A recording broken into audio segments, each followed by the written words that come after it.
Capítulo 53. Los primeros jueces.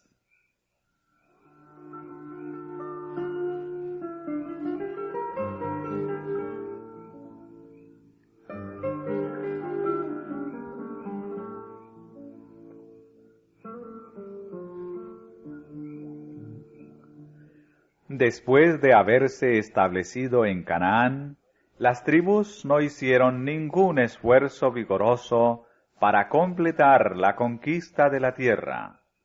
Satisfechas con el territorio que ya habían ganado, dejaron que su celo disminuyera y suspendieron la guerra. Empero cuando Israel tomó fuerzas, hizo al cananeo tributario, mas no lo echó. El Señor había cumplido fielmente, por su parte, la promesa hecha a Israel. Josué había quebrantado el poderío de los cananeos y había distribuido la tierra entre las tribus. A éstas sólo les quedaba confiar en la seguridad de la ayuda divina y completar la obra de desalojar a los habitantes de la tierra. Pero no lo hicieron. Aliándose con los cananeos, violaron abiertamente el mandamiento de Dios. Y así dejaron de cumplir la condición bajo la cual les había prometido ponerlos en posesión de Canaán. Desde la primera comunicación que Dios les diera en el Sinaí, habían recibido advertencias contra la idolatría. Inmediatamente después de la proclamación de la ley, se les mandó por medio de Moisés el siguiente mensaje con respecto a las naciones de Canaán. No te inclinarás a sus dioses, ni los servirás, ni harás como ellos hacen. Antes los destruirás del todo, y quebrantarás enteramente sus estatuas. Mas a Jehová vuestro Dios serviréis, y Él bendecirá tu pan y tus aguas, y yo quitaré toda enfermedad de en medio de ti. Se les aseguró que mientras permanecieran obedientes, Dios subyugaría a sus enemigos delante de ellos. Yo enviaré mi terror delante de ti, y consternaré a todo pueblo donde tú entrares, y te daré la cerviz de todos tus enemigos. Yo enviaré la avispa delante de ti, que eche fuera al heveo, y al cananeo, y al heteo, de delante de ti. No los echaré de delante de ti en un año, porque no quede la tierra desierta, y se aumenten contra ti las bestias del campo. Poco a poco los echaré de delante de ti, hasta que te multipliques y tomes la tierra por heredad. Pondré en vuestras manos los moradores de la tierra, y tú los echarás de delante de ti. No harás alianza con ellos, ni con sus dioses. En tu tierra no habitarán, no sea que te hagan pecar contra mí, sirviendo a sus dioses, porque te será de tropiezo. Estas instrucciones fueron reiteradas de la manera más solemne por Moisés antes de su muerte, y fueron repetidas también por Josué.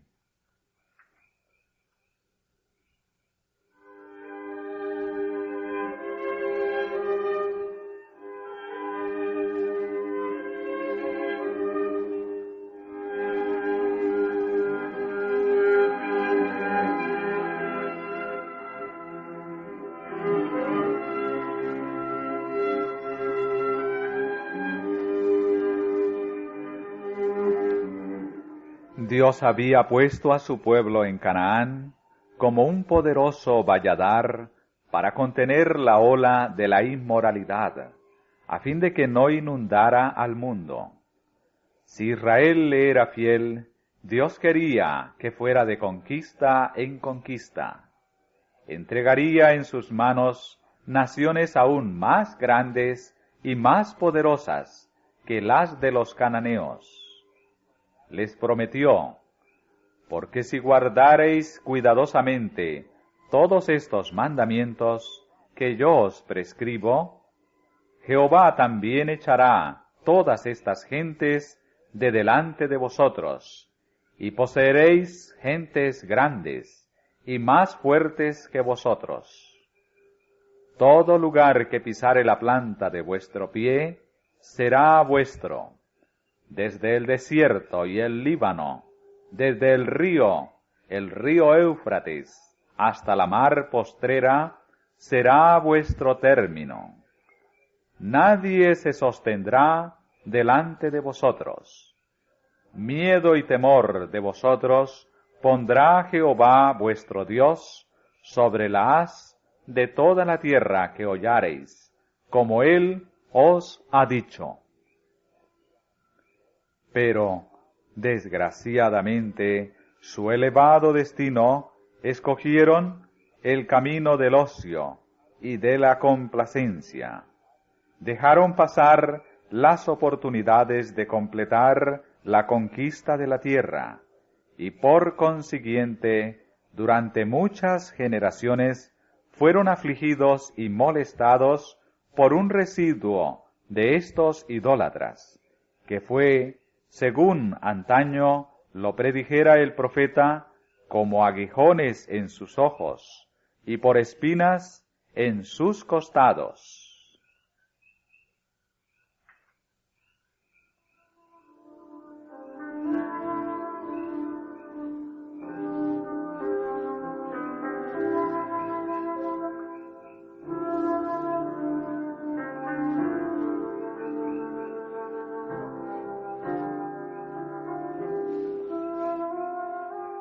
Los israelitas se mezclaron con las gentes y aprendieron sus obras. Se aliaron en matrimonio con los cananeos, y la idolatría se difundió como una plaga por todos los ámbitos de la tierra.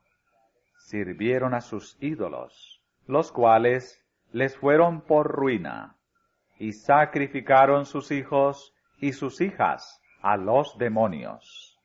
Y la tierra fue contaminada con sangre.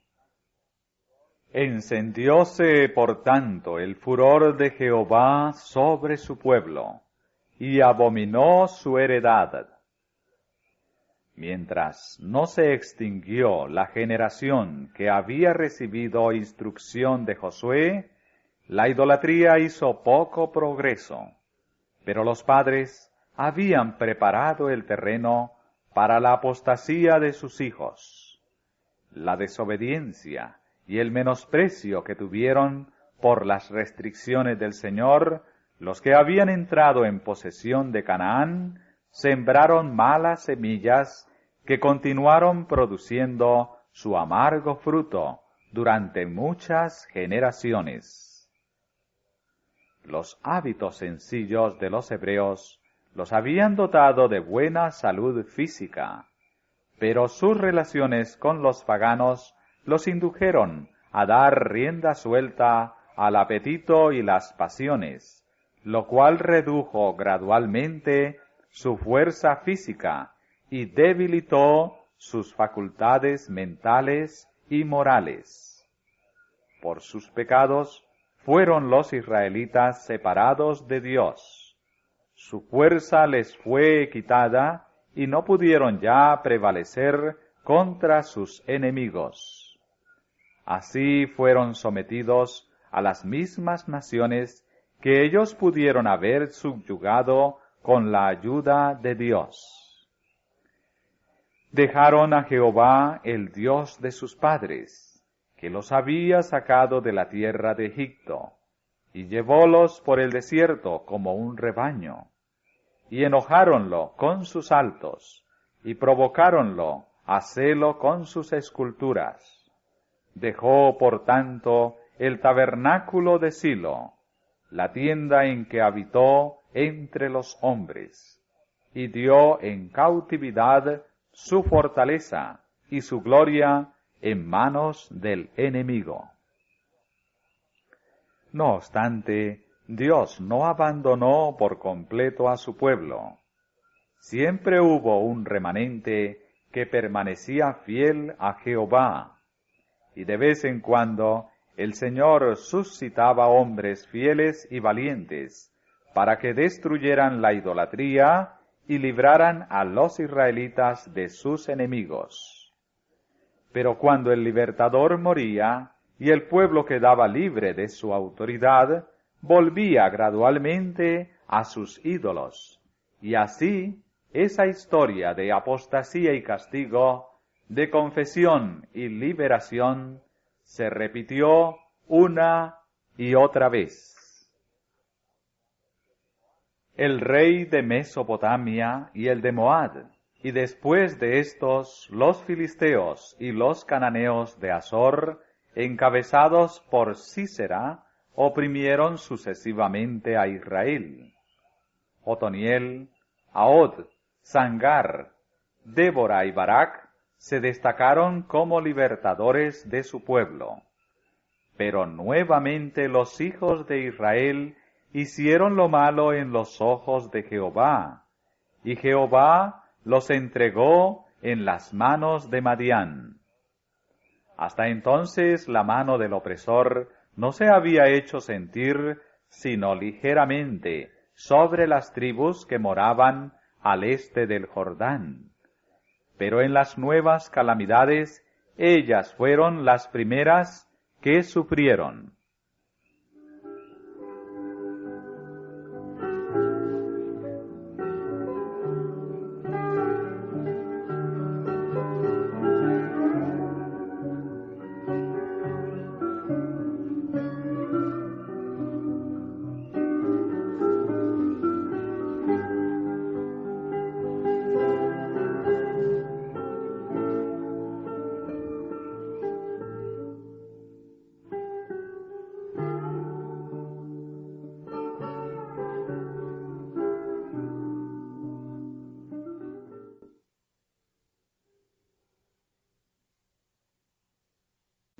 Los amalecitas que habitaban el sur de Canaán, así como también los madianitas que moraban allende el límite oriental y en los desiertos, seguían siendo enemigos implacables de Israel.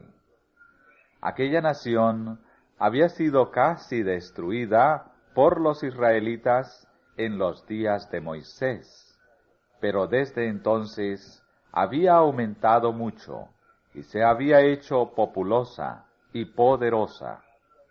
Anhelaba vengarse, y ahora que la mano protectora de Dios se había retirado de Israel, la oportunidad era propicia. No sólo sufrieron sus estragos las tribus del este del Jordán, sino todo el país. Los feroces y salvajes habitantes del desierto invadían la tierra con sus rebaños y manadas, en grande multitud, como langosta. Como plaga devoradora, se desparramaban por toda la tierra, desde el río Jordán hasta las llanuras filisteas. Llegaban tan pronto como las cosechas principiaban a madurar, y permanecían allí hasta que se habían recogido los últimos frutos de la tierra. Despojaban los campos de su abundancia, saqueaban y maltrataban a los habitantes, y luego se volvían a los desiertos.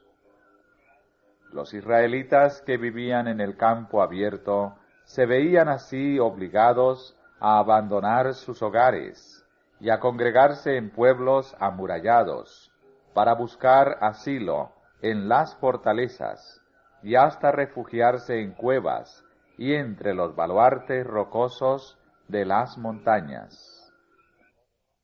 Durante 7 años continuó esta opresión, y entonces, como el pueblo en su angustia prestó oído a los reproches del Señor y confesó sus pecados, Dios nuevamente suscitó un hombre que le ayudara.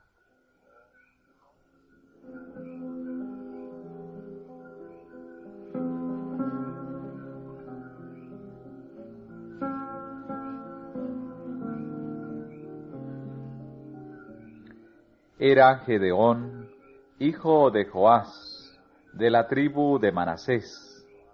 La rama a la cual pertenecía esta familia no desempeñaba ningún cargo destacado, pero la casa de Joás se distinguía por su valor y su integridad.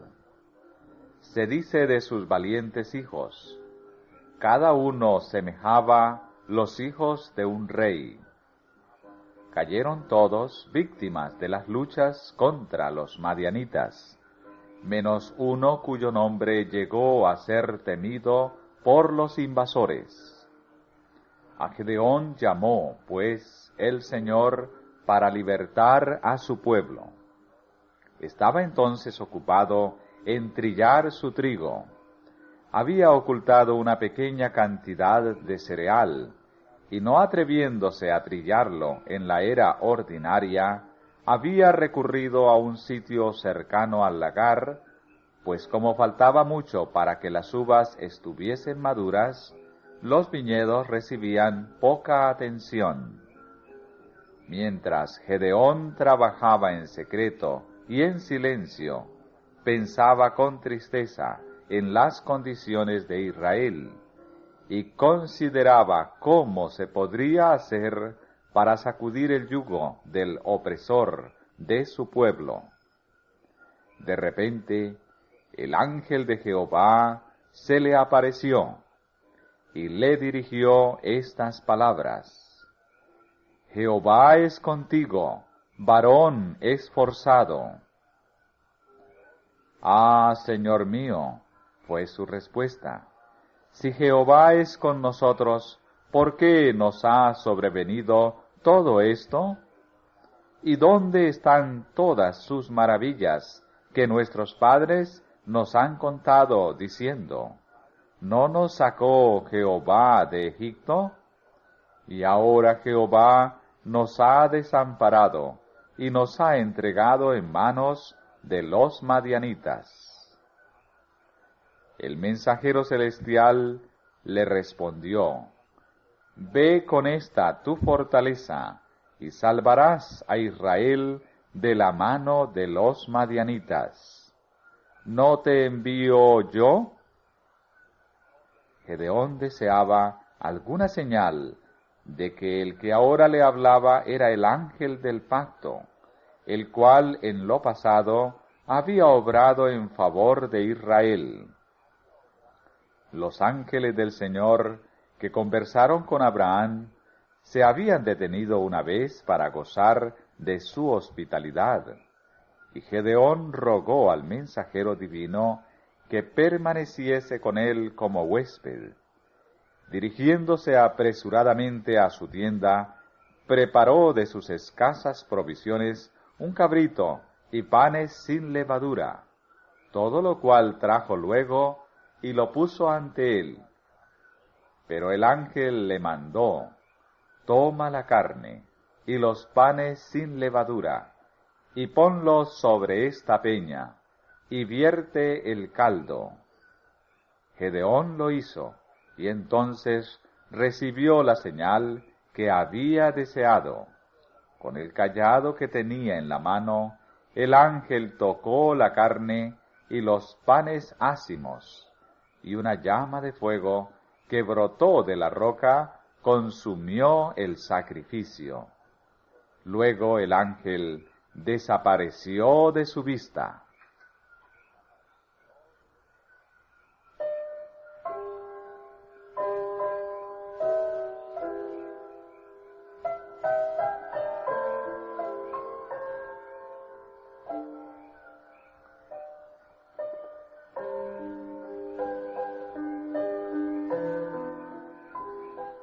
El padre de Gedeón, Joás, quien participaba de la apostasía de sus conciudadanos, había erigido en Ofra, donde moraba, un gran altar dedicado a Baal, y ante él adoraba la gente del pueblo. Gedeón recibió orden de destruir este altar y de erigir otro a Jehová sobre la roca en la cual el sacrificio había sido consumido, para presentar allí un sacrificio al Señor. El ofrecimiento de sacrificios a Dios había sido encomendado solamente a los sacerdotes, y debía limitarse al altar de Silo. Pero aquel que había establecido el servicio ritual, y a quien señalaban todos estos sacrificios, tenía poder para cambiar sus requerimientos. La liberación de Israel debía ser precedida por una solemne protesta contra el culto a Baal. Gedeón debía declarar la guerra a la idolatría antes de salir a batallar con los enemigos de su pueblo.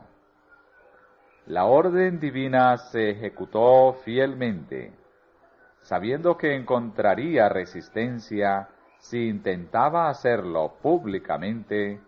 Gedeón realizó su obra en secreto, y con la ayuda de sus siervos la completó en una noche. Grande fue la ira de los habitantes de Ofra cuando llegaron a la siguiente mañana para rendir culto a Baal. Habrían quitado la vida a Gedeón si Joás, a quien se le había contado de la visión del ángel, no hubiese salido en defensa de su hijo. ¿Tomaréis vosotros la demanda por Baal? Dijo Joás. ¿Le salvaréis vosotros? Cualquiera que tomare la demanda por él, que muera mañana. Si es Dios, contienda por sí mismo con el que derribó su altar. Si Baal no había podido defender su propio altar, ¿cómo podía creerse que protegería a sus adoradores?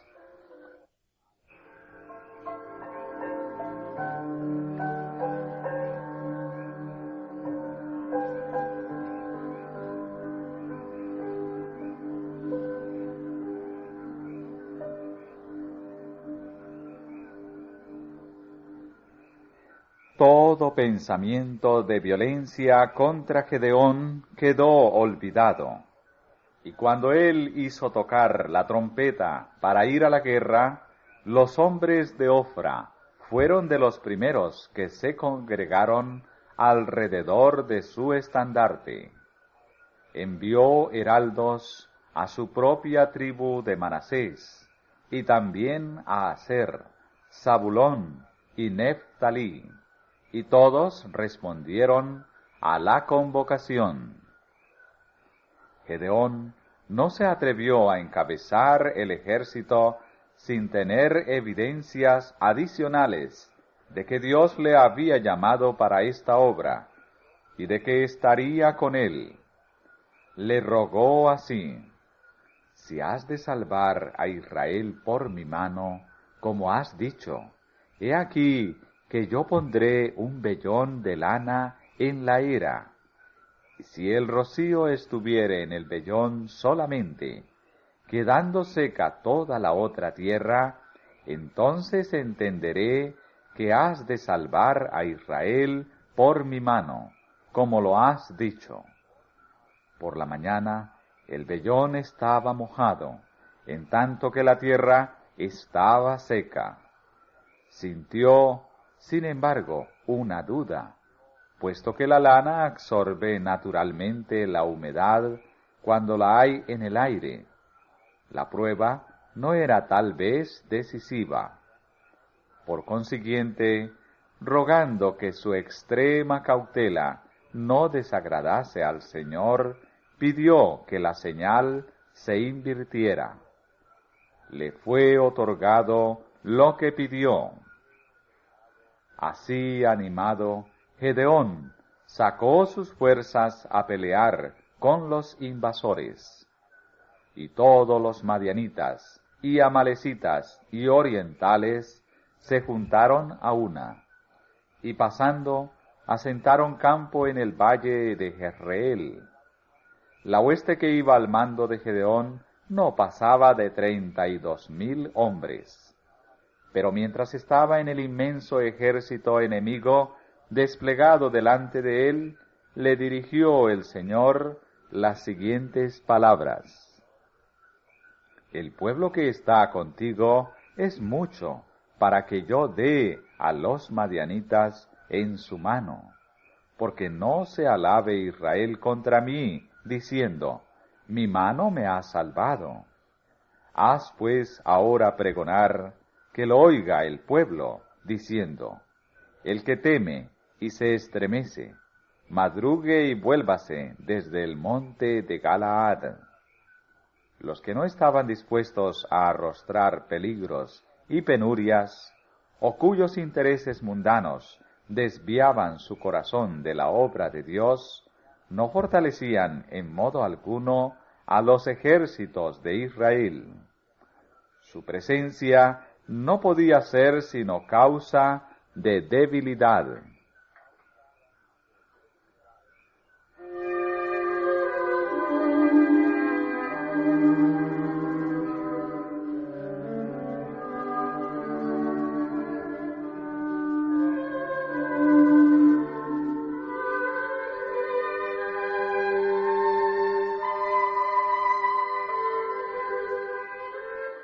Se había hecho ley en Israel que antes de que el ejército saliera a la batalla, se le hiciese la siguiente proclamación: ¿Quién ha edificado casa nueva y no la ha estrenado?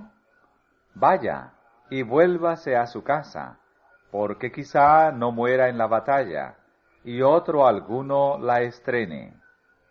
¿Y quién ha plantado viña y no ha hecho común uso de ella? Vaya y vuélvase a su casa, porque quizás no muera en la batalla y otro alguno la goce. ¿Y quién se ha desposado con mujer y no la ha tomado? Vaya y vuélvase a su casa, porque quizá no muera en la batalla y alguno otro la tome. Y además los oficiales debían decir al pueblo, ¿quién es hombre medroso y tierno de corazón? Vaya y vuélvase a su casa, y no apoque el corazón de sus hermanos, como su corazón. Debido a que el número de sus soldados era muy pequeño en comparación con los del enemigo, Gedeón se había abstenido de hacer la proclamación de costumbre. Se llenó de asombro al oír que su ejército era demasiado grande. Pero el Señor veía el orgullo y la incredulidad que había en el corazón de su pueblo. Incitado por las conmovedoras exhortaciones de Gedeón, se había alistado de buena gana, pero muchos se llenaron de temor al ver las multitudes de los madianitas. No obstante, si Israel hubiera triunfado, aquellos mismos miedosos se habrían atribuido la gloria en vez de adjudicarle la victoria a Dios. Gedeón obedeció las instrucciones del Señor, y con el corazón oprimido vio marcharse para sus hogares a 22,000 hombres, o sea más de las 2/3 partes de su ejército. Nuevamente oyó la voz de Dios decirle, aún es mucho el pueblo, llévalos a las aguas, y allí yo te los probaré, y del que yo te dijere, vaya éste contigo, vaya contigo, mas de cualquiera que yo te dijere, éste no vaya contigo, el tal no vaya. El pueblo, esperando atacar inmediatamente al enemigo, fue conducido a la orilla del agua. Algunos tomaron apresuradamente un poco de agua en la mano, y la sorbieron mientras caminaban, pero casi todos se hincaron y bebieron a sus anchas de la superficie del arroyo.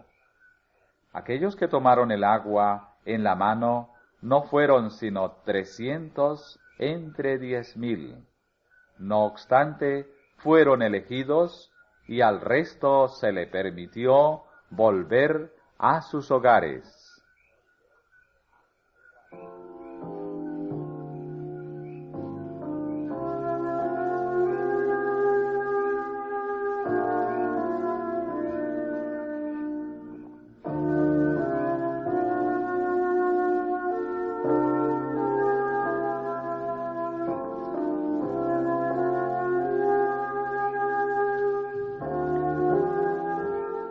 El carácter se prueba a menudo por los medios más sencillos. Los que en un momento de peligro se empeñaban en suplir sus propias necesidades no eran hombres en quienes se podía confiar en una emergencia.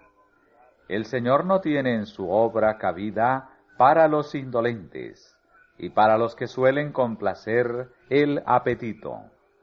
Escogió a los hombres que no permitieron que sus propias necesidades les hicieran demorar el cumplimiento del deber.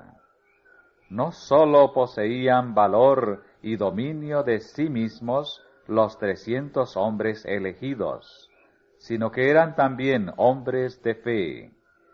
No los había contaminado la idolatría. Dios podía dirigirlos y por su medio librar a Israel. El éxito no depende del número. Tanto puede Dios libertar por medio de pocos como de muchos. No le honra tanto el gran número como el carácter de quienes le sirven. Los israelitas se apostaron en la cumbre de una colina que dominaba el valle donde acampaban los invasores. Y Madián y Amalec y todos los orientales estaban tendidos en el valle como langostas en muchedumbre, y sus camellos eran innumerables, como la arena que está a la ribera de la mar en multitud. Gedeón tembló cuando pensó en la lid del día siguiente, pero Dios le habló durante las horas de la noche, y mandándole bajar con Fara, su asistente, al campamento de los madianitas, le dio a entender que allí oiría algo que le alentaría. Fue, y mientras esperaba en la oscuridad y el silencio de la noche, oyó a un soldado relatar un sueño a su compañero.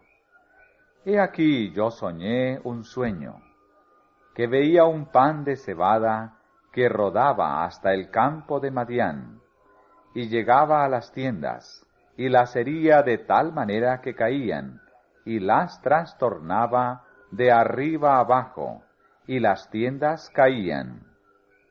El otro le contestó en palabras que conmovieron el corazón de aquel oyente invisible. Esto no es otra cosa sino la espada de Gedeón, hijo de Joás, varón de Israel. Dios ha entregado en sus manos a los madianitas con todo el campo.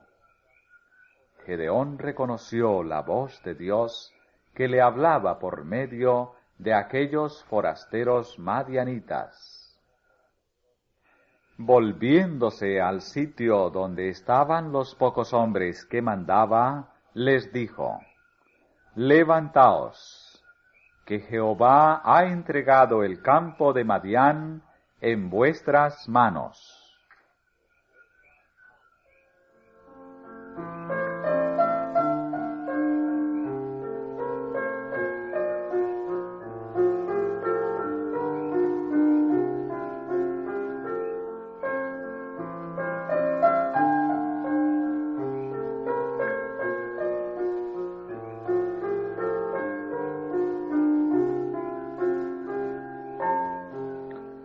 Por indicación divina, le fue sugerido un plan de ataque y lo puso inmediatamente en ejecución. Los 300 hombres fueron divididos en 3 compañías. A cada hombre se le dio una trompeta y una antorcha escondida en un cántaro de barro. Los hombres se distribuyeron de tal forma que llegaran al campamento madianita de distintas direcciones. En medio de la noche, al toque del cuerno de guerra de Gedeón, las 3 compañías tocaron sus trompetas, y luego, rompiendo sus cántaros, sacaron a relucir las antorchas encendidas, y se precipitaron contra el enemigo, lanzando el terrible grito de guerra: «La espada de Jehová y de Gedeón». El ejército que dormía se despertó de repente. Por todos lados se veía la luz de las antorchas encendidas.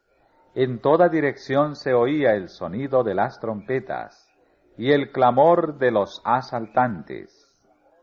Creyéndose a la merced de una fuerza abrumadora, los madianitas se volvieron presa del pánico. Con frenéticos gritos de alarma, huían para salvar la vida, y tomando a sus propios compañeros como enemigos, se mataban unos a otros.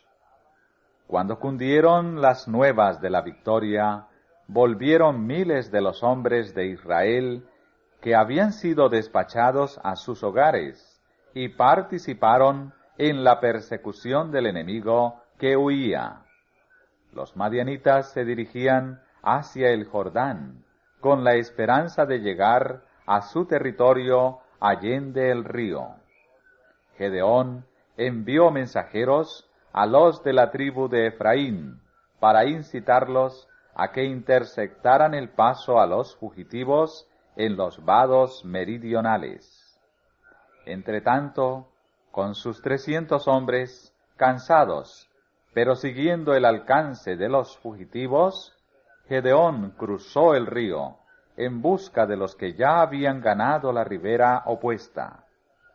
Los 2 príncipes, Seba y Salmuna, quienes encabezaban toda la hueste y habían escapado con un ejército de 15,000 hombres, fueron alcanzados por Gedeón, quien dispersó completamente su fuerza y capturó a sus jefes y les dio muerte.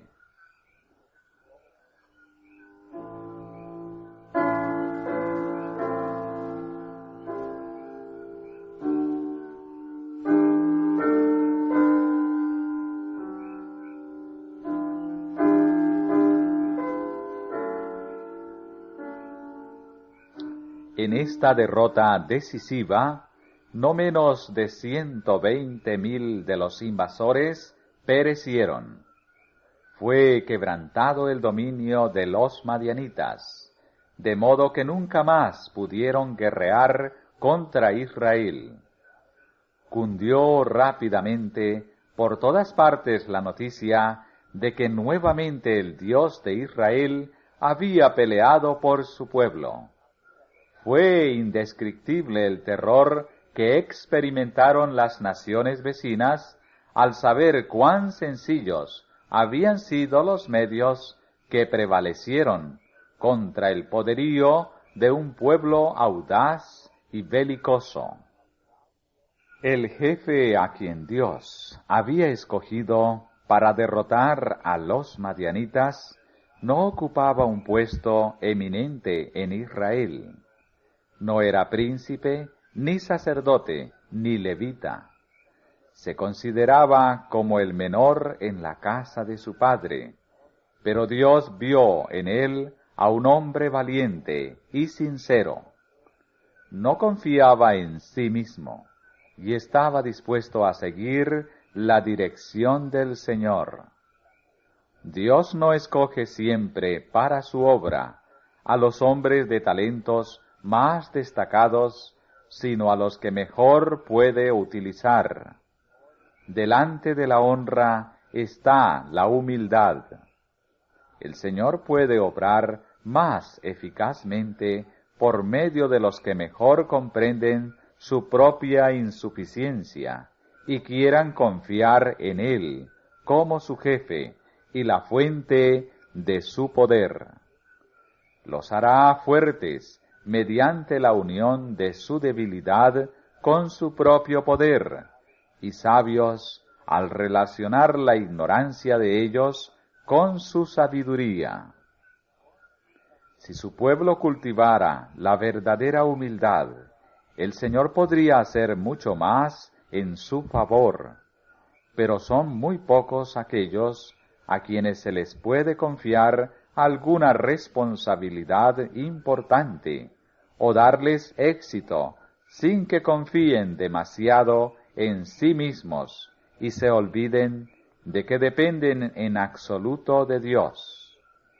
Este es el motivo por el cual, al escoger los instrumentos para su obra, el Señor pasa por alto a los que el mundo honra como grandes, talentosos y brillantes. Con demasiada frecuencia son orgullosos y presumidos. Se creen competentes para actuar sin consejo de Dios.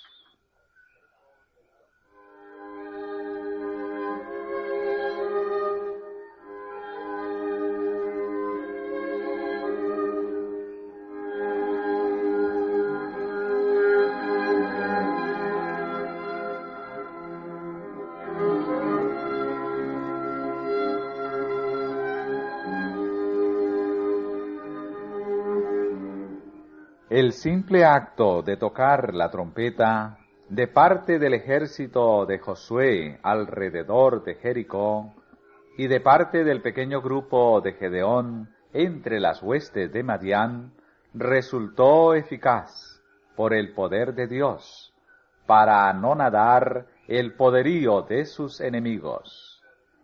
El sistema más completo que los hombres hayan concebido jamás, si está privado del poder y de la sabiduría de Dios, resultará en un fracaso, mientras que tendrán éxito los métodos menos promisorios cuando sean divinamente ordenados y ejecutados con humildad y fe. La confianza en Dios y la obediencia a su voluntad son tan esenciales para el cristiano en la guerra espiritual como lo fueron para Gedeón y Josué en sus batallas contra los cananeos. Mediante las repetidas manifestaciones de su poder en favor de Israel, Dios quería inducirle a tener fe en Él, a buscar con confianza su ayuda en toda emergencia. Está igualmente dispuesto a obrar en cooperación con los esfuerzos de su pueblo hoy y a lograr grandes cosas por medio de instrumentos débiles. Todo el cielo espera que pidamos sabiduría y fortaleza. Dios es poderoso para hacer todas las cosas mucho más abundantemente de lo que pedimos o entendemos. Al volver Gedeón de perseguir a los enemigos de la nación, hubo de arrostrar las censuras y acusaciones de sus conciudadanos. Cuando convocó a los hombres de Israel contra los madianitas, la tribu de Efraín se quedó atrás.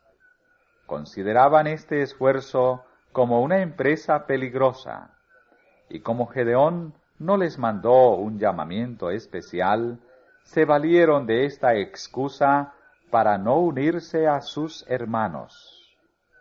Pero cuando recibieron noticias del triunfo de Israel, los hijos de Efraín sintieron envidia porque no habían tenido parte en él. Después de la derrota de los madianitas, los hombres de Efraín habían ocupado los vados del Jordán por orden de Gedeón, e impedido así que escaparan los fugitivos. Esto permitió dar muerte a muchos enemigos, y entre ellos a los dos príncipes, Oreb y Zeeb. En esta forma los hombres de Efraín prolongaron la batalla y ayudaron a completar la victoria. Sin embargo, se llenaron de celos y enojo, como si Gedeón se hubiera guiado por su propia voluntad y juicio. No podían discernir la mano de Dios en el triunfo de Israel, ni apreciar el poder y la misericordia de Él en su liberación. Y este mismo hecho demostraba que eran indignos de ser escogidos como sus instrumentos especiales. Al regresar con los trofeos de la victoria, dirigieron este airado reproche a Gedeón: ¿Qué es esto que has hecho con nosotros, no llamándonos cuando ibas a la guerra contra Madián?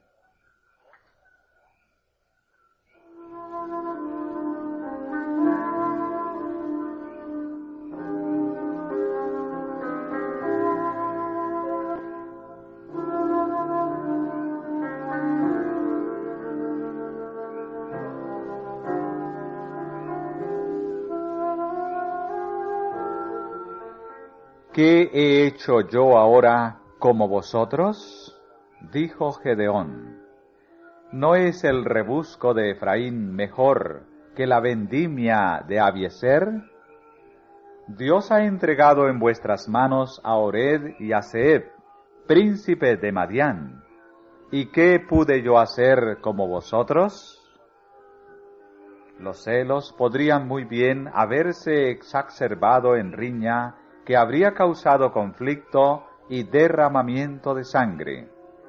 Pero la contestación modesta de Gedeón aplacó el enojo de los hombres de Efraín, que regresaron en paz a sus hogares. Aunque firme e intransigente cuando se trataba de los principios, y varón esforzado en la guerra, Gedeón manifestó un espíritu de cortesía que no se ve a menudo. En su gratitud, porque lo había librado de los madianitas, el pueblo de Israel propuso a Gedeón que se hiciera rey, y que el trono quedara asegurado para sus descendientes. Esta propuesta era una violación categórica de los principios teocráticos. Dios era rey de Israel, y poner a un hombre en el trono sería rechazar a su soberano divino. Gedeón reconocía este hecho, y su contestación demuestra cuán fieles y nobles eran sus móviles. Declaró: «No seré señor sobre vosotros, ni mi hijo os señoreará. Jehová será vuestro señor». Pero Gedeón se dejó extraviar por otro error que acarreó el desastre sobre su casa y sobre todo Israel. Es frecuente que la época de inactividad que sigue a una gran lucha entrañe más riesgos que el propio periodo de conflicto. A tales peligros se vio expuesto Gedeón. Un espíritu de inquietud se había apoderado de él. Hasta entonces se había contentado con cumplir las instrucciones que Dios le daba, pero ahora, en vez de esperar la dirección divina, empezó a hacer planes por su cuenta. Siempre que los ejércitos del Señor hayan ganado una victoria señalada, Satanás redoblará sus esfuerzos para destruir la obra de Dios. Así que fueron sugeridos a la mente de Gedeón pensamientos y planes por los cuales los israelitas fueron descarriados.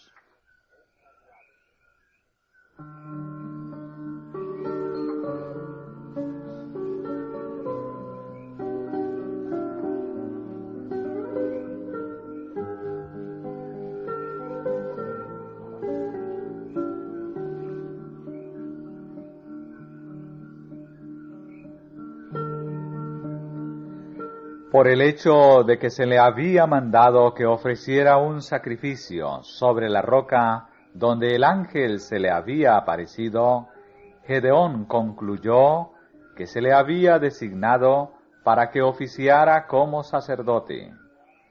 Sin esperar la aprobación divina, decidió proveerse de un lugar apropiado e instituir un sistema de culto semejante al que se practicaba en el tabernáculo. Gracias a la intensidad del sentimiento popular, no encontró dificultad alguna para realizar su proyecto. A pedido suyo le fueron entregados como su parte del botín de guerra todos los zarcillos de oro arrebatados a los madianitas. El pueblo también recogió muchos otros materiales valiosos, juntamente con las prendas de vestir ricamente adornadas de los príncipes de Madián. Del material que se obtuvo en esta forma, Gedeón hizo un efod y un pectoral o racional, que imitaban los usados por el sumo sacerdote. Su conducta resultó ser un lazo para él y su familia, así como para todo Israel. El culto ilícito indujo finalmente a mucha gente a abandonar por completo al Señor y a servir a los ídolos. Después de la muerte de Gedeón, muchos, inclusive su propia familia, participaron en esta apostasía. El pueblo fue apartado de Dios por el mismo hombre que una vez había destruido su idolatría.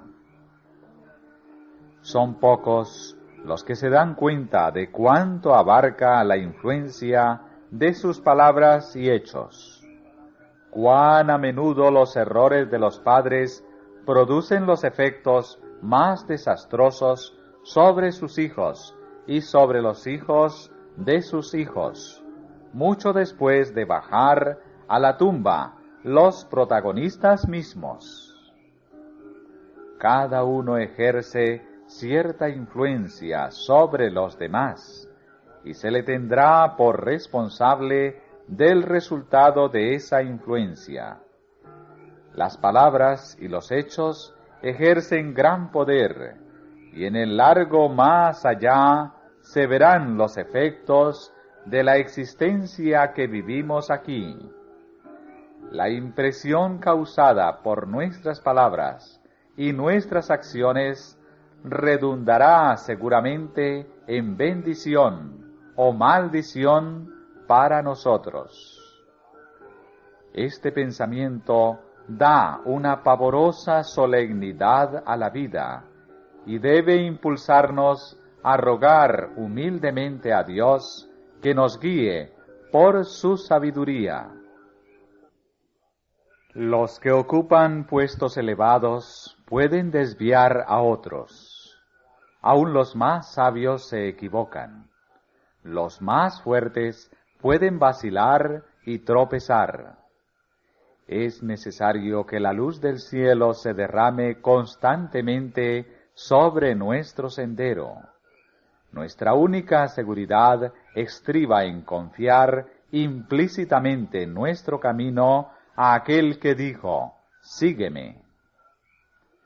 Después de la muerte de Gedeón, no se acordaron los hijos de Israel de Jehová su Dios, que los había librado de todos sus enemigos alrededor, ni hicieron misericordia en la casa de Jerobaal Gedeón, conforme a todo el bien que él había hecho a Israel. Olvidándose de todo lo que debían a Gedeón, su juez y libertador, el pueblo de Israel aceptó por rey a su hijo ilegítimo, Abimelech, quien, para poder sostenerse en el poder, asesinó a todos menos de uno de los hijos legítimos de Gedeón. Cuando los hombres desechan el temor de Dios, no tardan en alejarse del honor y la integridad. El aprecio por la misericordia del Señor le inducirá a uno a apreciar a aquellos que, como Gedeón, han sido empleados como instrumentos para beneficiar a su pueblo. El cruel proceder de Israel hacia la casa de Gedeón era lo que podía esperarse de un pueblo que manifestaba tan enorme ingratitud hacia Dios.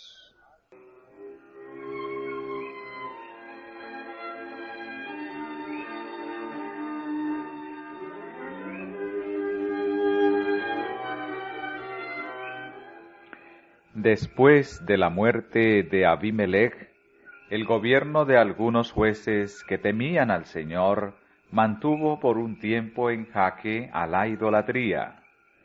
Pero antes de mucho el pueblo volvió a practicar las costumbres de las comunidades paganas circundantes. Entre las tribus del norte, los dioses de Siria y de Sidón tenían muchos adoradores. Al sudeste los ídolos de los filisteos y al este los de Moab y Ammón habían desviado del Dios de sus padres el corazón de Israel. Pero la apostasía acarreó rápidamente su castigo.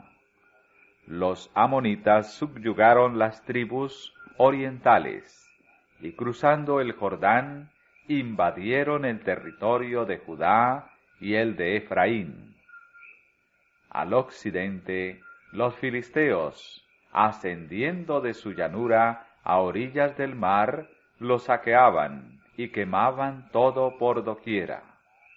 Una vez más Israel parecía haber sido abandonado al poder de enemigos implacables. Nuevamente el pueblo pidió ayuda a aquel a quien había abandonado e insultado. Y los hijos de Israel clamaron a Jehová, diciendo: Nosotros hemos pecado contra ti, porque hemos dejado a nuestro Dios y servido a los Baales. Pero el pesar no había obrado en ellos un arrepentimiento verdadero. El pueblo se lamentaba porque sus pecados le había traído sufrimientos, y no por haber deshonrado a Dios y violado su santa ley. El verdadero arrepentimiento es algo más que sentir pesar por el pecado. Consiste en apartarse resueltamente del mal. El Señor les contestó por medio de uno de sus profetas: ¿No habéis sido oprimidos de Egipto, de los amorreos, de los amonitas, de los filisteos, de los de Sidón, de Amalec y de Maón, y clamando a mí os he librado de sus manos? Mas vosotros me habéis dejado, y habéis servido a dioses ajenos, por tanto yo no os libraré más. Andad y clamad a los dioses que os habéis elegido, que os libren en el tiempo de vuestra aflicción. Estas palabras solemnes y temibles encausan el pensamiento hacia otra escena, la del gran día del juicio final, cuando los que rechazaron la misericordia de Dios y menospreciaron su gracia serán puestos frente a su justicia. En aquel tribunal, los que dedicaron al servicio de los dioses de este mundo los talentos que Dios les dio, deberán rendir cuenta del empleo de su tiempo, sus recursos y su intelecto. Abandonaron a su verdadero y tierno amigo para seguir el sendero de la conveniencia y del placer mundano. Se proponían volver a Dios alguna vez, pero el mundo, con sus locuras y engaños, absorbió su atención. Las diversiones frívolas, el orgullo de los atavíos y la satisfacción de los apetitos endurecieron su corazón y embotaron su conciencia, de tal manera que ya no oyeron la voz de la verdad. Menospreciaron el deber, tuvieron en poco las cosas de valor infinito, hasta que desapareció de su corazón todo deseo de hacer sacrificios por aquel que tanto dio para el hombre. Pero en el tiempo de la siega cosecharán lo que sembraron.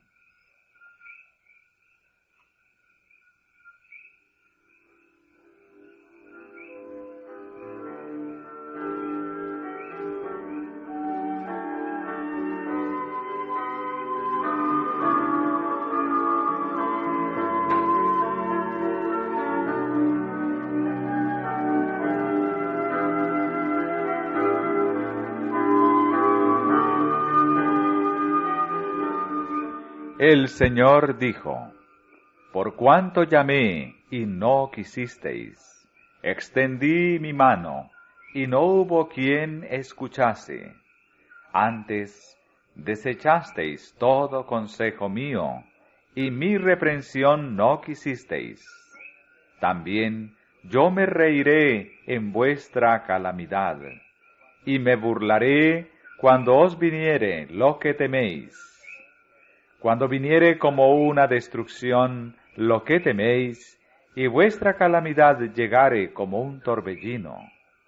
Cuando sobre vosotros viniere tribulación y angustia, entonces me llamarán y no responderé. Buscarme han de mañana y no me hallarán, por cuanto aborrecieron la sabiduría y no escogieron el temor de Jehová, ni quisieron mi consejo, y menospreciaron toda reprensión mía. Comerán, pues, del fruto de su camino, y se hartarán de sus consejos. Mas el que me oyere habitará confiadamente, y vivirá reposado, sin temor de mal. Los israelitas se humillaron entonces ante el Señor, y quitaron de entre sí los dioses ajenos, y sirvieron a Jehová. Y el corazón amoroso del Señor se acongojó, su alma fue angustiada a causa del trabajo de Israel. Oh, cuán longánime es la misericordia de nuestro Dios.